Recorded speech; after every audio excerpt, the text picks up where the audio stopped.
حضور علیہ السلام نے ارشاد فرمایا کہ میں اس شخص کو جنت کے وسط میں گھر کی ضمانت دیتا ہوں. کس شخص کو؟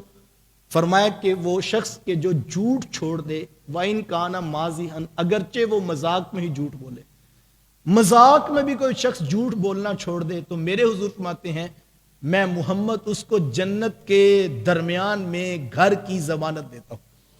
اس شخص کو جنت کے وسط میں پلاٹ لے کر، گھر دے کر، مکان اور محل کی ضمانت دیتا ہوں جو جھوٹ چھوڑ دے، اگرچہ کہ وہ مذاق میں ہی جھوٹ بول رہا ہوں. جھوٹ کی کوئی گنجائش نہیں. لعنت اللہ علی الکاذبین، جھوٹوں پر اللہ کی لعنت ہے، یہ قرآن نے کہا ہے. ایک حدیث میں ہے کہ فرمایا جب کوئی شخص جھوٹ بولتا ہے تو رحمت کا فرشتہ 1 میل دور چلا جاتا ہے. اتنی دور رحمتیں چلی جاتی ہیں ایک شخص سے جب وہ جھوٹ بولتا ہے. جھوٹ کی کوئی گنجائش نہیں. لیکن آقا کریم علیہ السلام کی شریعت ہماری رہنمائی کرتی ہے کہ 2 بھائیوں کے درمیان ایک شخص صلح کروانے کے لیے اٹھا تو اس کو شریعت اجازت دیتی ہے اگر وہ جھوٹ بول کے بھی صلح کروا لے تو اللہ کے نبی کی طرف سے اس کو اجازت، وہ صلح کروا دے اگرچہ جھوٹ بولنا پڑ رہا ہے. میں نے کہا مذاق میں بھی جھوٹ کی گنجائش نہیں ہے. حضور نے فرمایا کوئی مذاق میں بھی جھوٹ چھوڑ دے تو ہم اس کو جنت میں جو ہے محل کی ضمانت دیتے ہیں. اور دوسری حدیث بتاتی ہے اگر ایک شخص 2 بھائیوں کی صلح کروانا چاہتا ہے لیکن بغیر جھوٹ کے ہو ہی نہیں سکتی تو حضور کی شریعت، آقا کریم علیہ السلام کے فرامین اس شخص کو اجازت دیتے ہیں کہ تو صلح کروا دے، میں محمد تجھے جھوٹ کی بھی گنجائش دیتا ہوں. ذرا غور کیجئے کتنا بڑا کام ہے. کہیں پر اجازت نہیں جھوٹ کی اور یہاں مذاق میں بھی اجازت نہیں.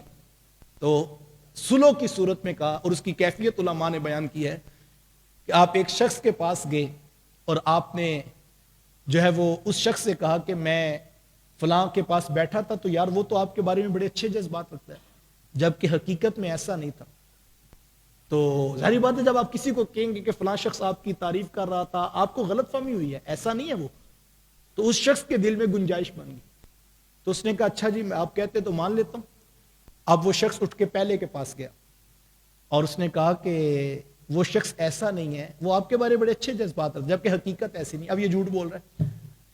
تو خیر پھیلانے کے لیے 2 بندوں میں صلح کروانے کے لیے پہلے کے پاس گیا تو کہا کہ دوسرا آپ کو بہت اچھا کہہ رہا تھا، دوسرے کے پاس آیا تو کہا پہلا آپ کو بہت اچھا کہہ رہا تھا. تو اس نے دونوں کو ہی غلط بیان نہیں کی اور دونوں کے لیے جھوٹ بولا لیکن دونوں کے دل میں نرمی پیدا ہوگی اور ایک نے کہا اچھا یار کوئی مسئلہ نہیں، اگر آپ ضمانت دیتے ہیں میں ایسا نہیں تو میں صلح کر لیتا ہوں. اب ان کی صلح ہو گئی اگرچہ جھوٹ کی وجہ سے ہوئی ہے.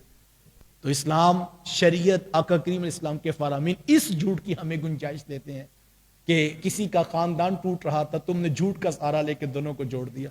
2 بھائی روٹھے ہوئے تھے، نہیں ملنا چاہ رہے تھے، تم نے سہارا لے کر جھوٹ کا دونوں کو آپس میں صلح کروا دی اور راضی نامہ کروا دیا. تو یہ اتنا بڑا کام ہے کہ اس معاملے میں شریعت نے ہمیں گنجائش دی ہے